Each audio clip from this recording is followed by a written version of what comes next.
All right, as promised, the head coach of the Vancouver Canucks. Let's welcome in three-time Stanley Cup champion Rick Tocchet. Hey, uh, big win last night, but clearly you want to talk about your team's turnovers, right? I mean, you must have saw one or two of them, three of them. Like, come on, there's something that you didn't like. I know, you're right. I got to keep my mouth shut right now. You're right. First of all, listen, congrats on a good start. I mean, that doesn't mean much to you unless it's followed up by other good starts, but a little surprising where you are in the standings or the success that you've had. I know with you, it's all about a process here, but just talk about where you are now and where you were when you ended training camp. Yeah, I think it all started over the summer. Listen, a lot of things are going our way, and we just got to keep doing the right things. But we started this summer talking, obviously with Petey and Millsy, Huggy, and Demko. They're tired of losing, and they wanted to build something and build an identity.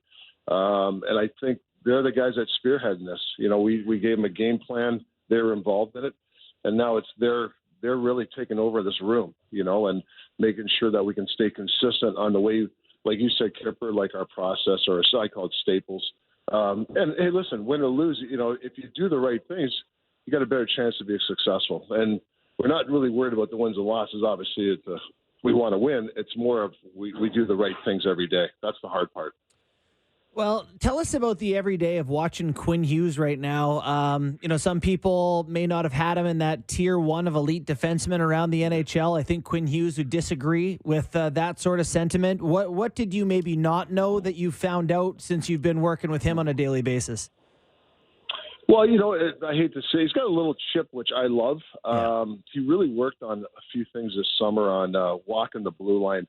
He's got about three other moves that he does that I got to be honest with you, as being a forward, a right winger coming out of a left defenseman. He does some stuff. I don't even know how you could defend him, but he worked on it all summer. I mean, I think he might have took a week or two off, and he skated all summer. And I think he takes it personal when people don't think he can defend. There's different ways to defend. Obviously the old school guys can stop a cycle by knocking people around, but he defends with quickness. I remember talking to Huggy when we won the cup there. The one year, we didn't have the big bruising defensemen, but we had Brian Dumoulin and Letang and all these type of guys, and they defended with smarts and quickness. So that's where he defends really well. He's on the ice the last minute. He's also on the ice when it's a 5 against 6. So he's doing something right. I'll tell you that. When you talk about ownership of the room and certain guys kind of taking over, if you would have told me last few years that a guy like JT Miller's taking over a room, I think be a few guys that would roll their eyes. And I'm watching him this year, and he just seems to be in such a good place right now. And I'm starting to really turn into a fan here of JT Miller. What have you done? How have you been involved in just maybe this kind of resurgence of a career here for him? Yeah. For me, Kyper is I can only go in real time. When I got here, the relationship that I built with him, I love the kid. If I was picking a U.S. team and the Olympics, he'd be on my team. Obviously, I'm biased. Plays a 200-foot game. Not concerned about points. He gets them, but he's not really concerned about points. He's really, he's worked on his leadership skills, and that's what I love about him. He knows, like all of us, when we play, we know our strengths and weaknesses, and he's really the emotional leader of our team. We have a fairly, it's starting to get a little bit more boisterous, but a very, fairly quiet team, and he takes a lot of responsibility to make sure guys are ready to play. That's a big responsibility. You got to play on the edge all the time, and I just love the fact that he's an unselfish guy, and sometimes he's misportrayed here. I don't see that. I see a guy that's willing to sacrifice for his team. Talk, I know you would have watched us on TV last night, but it was regional here in Ontario, so you probably couldn't. So I'll tell you, we talked about the Canucks, and we all were asked to say why we think things have turned around. Kip said Rick Tocchet. I'll have you know that. I agree with him, but I did say Thatcher Demko. What's changed from last year to this year for Demko to look like Vezina Demko again here? Well, Kipper's too kind, so that's why I love the kid. But it's really, listen, it's Demko, it's the Pedersen, it's Huggy. I could go down the list. A lot of guys have bought in, so we're doing. But Demmer is just like obviously I was very lucky when I got here. He was hurt and he started to play when I shortly took over. He gives us a chance to win every night. Is he? How can he not be in the top goaltenders? Like he's every ounce he does is about a team. He doesn't care about stats and all that. He just cares about winning. And if we can get him to play half the net with our system, we got a good chance, to be successful. It's when you start having goalies play post to post, you let those seams passes and guys are diving, guys are trying to dive in and give odd man rushes. That's where you get in trouble. So that's what we've cleaned up. And I think Demmer is one of the guys that spearheads that with our system. We're talking to Rick Tocchet, head coach of the Vancouver Canucks. I'm not turning this into a Leaf conversation on you, Tocchet, at all, but Brad Marchand. Yeah, Brad Marchand got involved with Timothy Liljegren last night, and then the topic of conversation is a team's response.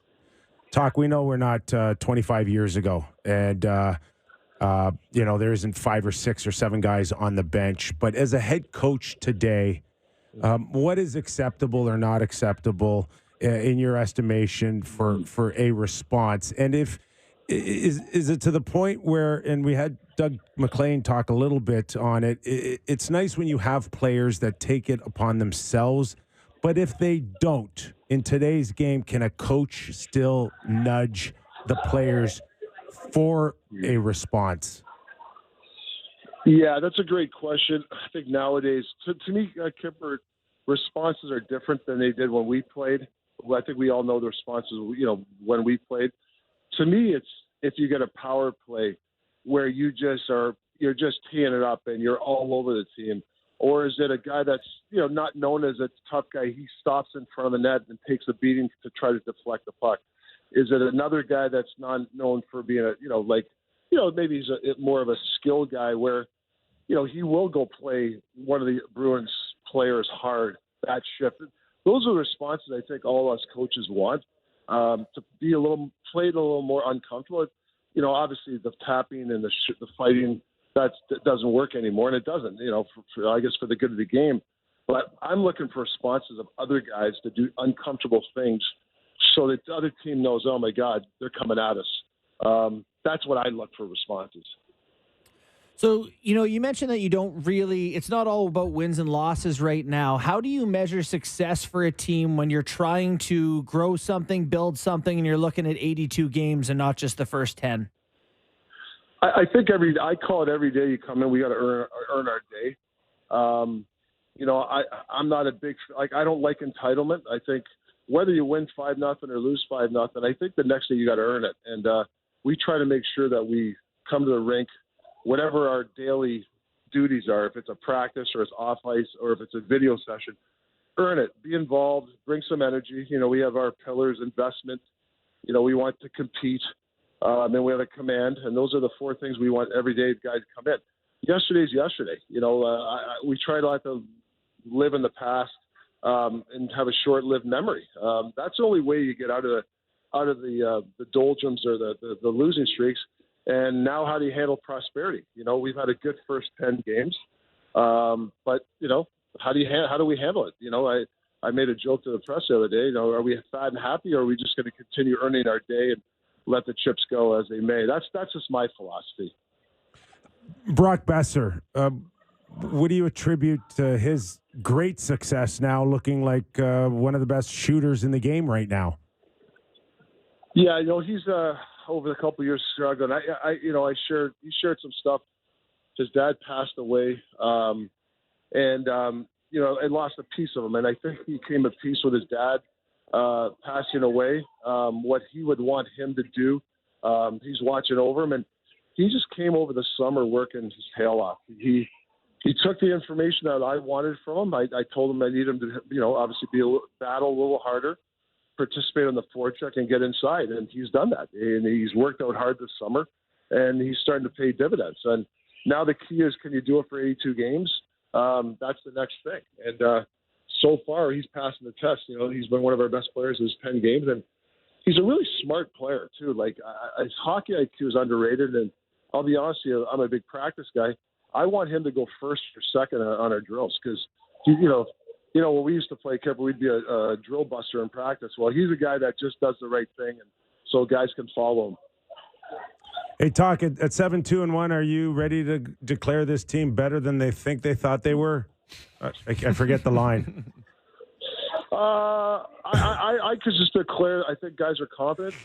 They know how we want to play. And hopefully if we hit the bumps, and there are going to be some bumps coming down the road, we can get it back to our game quicker. That's the key. You know, not make these 3, 4, 5 game blips in the radar. Can we get our game back? And I think that's the important part. Terrific stuff. Congratulations on the great start. Big fan, as always, of your talk. Thanks for doing this, pal. Thank you. Great Thanks, fan of Doc. your show. Thanks, guys. Take care. All right, that's Rick Tocchet.